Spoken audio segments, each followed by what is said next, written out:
Poetry has existed for millennia in many different forms, one of which is songwriting. In the past couple of decades, one songwriter in particular has become a master of the medium, and that person is Jonathan Coulton. While he has written many songs in his career, he is most widely known for his work on the music for the video game franchise Portal. Still Alive, the end credit song from Portal 1 will be the main subject of focus for this presentation. This is the poetry of Portal. I'm making a note here, huge success. Aside from Still Alive, there are 4 other of Coulton's songs that we would like to briefly describe. What You Gone and What You Know are 2 very similar songs to Still Alive, as they play in the end credits of Portal 2 and Portal theme section of Lego Dimensions respectively. The tone and theme of the songs, which we will get into later, are also very similar, and one final thing to note is that all 3 games involve a killer robot. The song Re-Eat Your Brains is another one of Coulton's popular songs. The song is sung by a zombie named Bob who's trying to convince a former coworker to let him eat the brains of the survivors. Despite how dark it might sound, the lyrics are actually pretty funny, and although the song isn't written for a video game, the song does make an appearance in the video game Left 4 Dead 2 as an Easter egg. The final song, Code Monkey, is the only song on the list not to be in a video game. The song is from the perspective of a depressed computer programmer who works a dead-end office job. However, the song has a twist. It's entirely written in absurd, ape-like language, which gives the song a very comedic tone. Despite how different some of these songs might sound from each other, all of them actually share many similarities. One pattern that is present in each song is the comedic absurdity in each of the song's lyrics. From the comical sarcasm of the video game song to the absurdity of Code Monkey's lyrics, it is clear that Coulton has based many of his songs on his own sense of humor. A lot of his songs also portray his love for technology, as he has composed many songs for video games, and Code Monkey is literally about a coding job. Another idea that brings Coulton's songs together is the theme of unideal circumstances. Although Code Monkey doesn't exactly portray the extreme dystopia from the video game songs, it's a portrayal of a dull, depressing office job, although somewhat comedic, lines up with the ideas of a killer robot and zombie apocalypse, and that the situation is not exactly ideal. Finally, the idea that connects all of these songs together is a theme of distrust. The evil killer robot that the Portal songs are written about, the threat of zombie backstabbing that the Re Your Brains presents, and the distrust that the speaker in Code Monkey has in his boss are all great examples of this. To learn about the meaning of the lyrics of Still Alive, it's important to understand the context of the song itself. Still Alive is the end credit song at the end of Portal, which plays just after defeating the game's antagonist, a killer robot named GLaDOS. Throughout the game, the game's protagonist, Chell, is put through a series of tests in which she uses portals to complete puzzles while she is tricked, misled, and placed in life-threatening situations. By the end of the game, Chell escapes from the confines of the puzzle rooms, navigates the maintenance rooms of her prison, and confronts and defeats her captor, freeing herself of the deadly puzzles.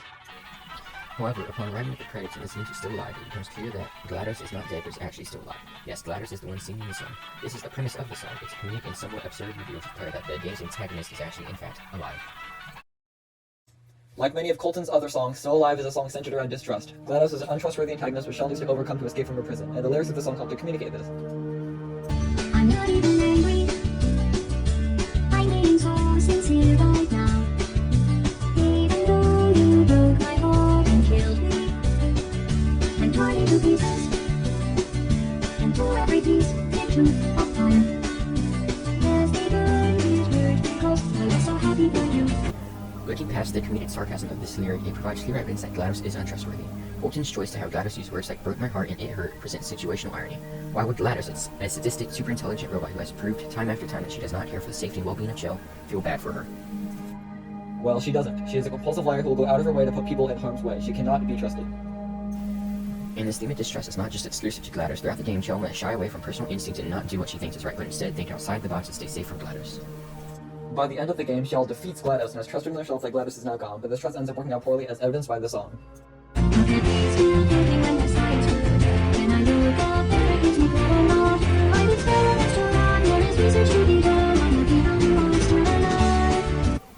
The use of words still alive, which are used many times throughout the song and even in the song's name, highlights how GLaDOS is not only still alive after Chell's endeavors, but is also still operational and able to perform her sadistic operations. Any trust that Chell might have had in herself regarding GLaDOS' destruction ultimately went to nothing, as GLaDOS is still out there and harming people. GLaDOS has experiments to run and research to be done on the miserable people who are still alive, and there is virtually nothing Chell can do about it.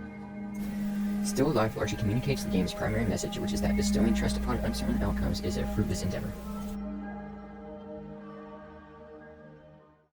We have a little more that we wanted to talk about. We primarily chose Jonathan Coulton and his song Still Alive as the subject of the video because I recently played through Portal and thoroughly enjoyed it. The game's theme of distrust is something that really caught my attention on my playthrough, and the game definitely handles it very well. I have also played Portal 2, which is another excellent game that handles the concept of distrust extremely well. I will definitely recommend it to anyone who enjoys puzzle games. As for Jonathan Coulton, many of the songs are actually super funny, which was another big factor in us choosing him as a poet. The humor and sarcasm that are present in many of the songs are things that he definitely enjoys, we definitely recommend listening to some of his songs. There are so many more songs that we didn't even get to touch upon, so listening to him will help a lot in further understanding his vibe as a songwriter and musician. In conclusion, we definitely recommend that you play through either of the Portal games if you can, listen to the songs mentioned in this presentation, and take a deeper dive into Coulton's amazing music. Thanks for watching, and I'll see you all later. Bye.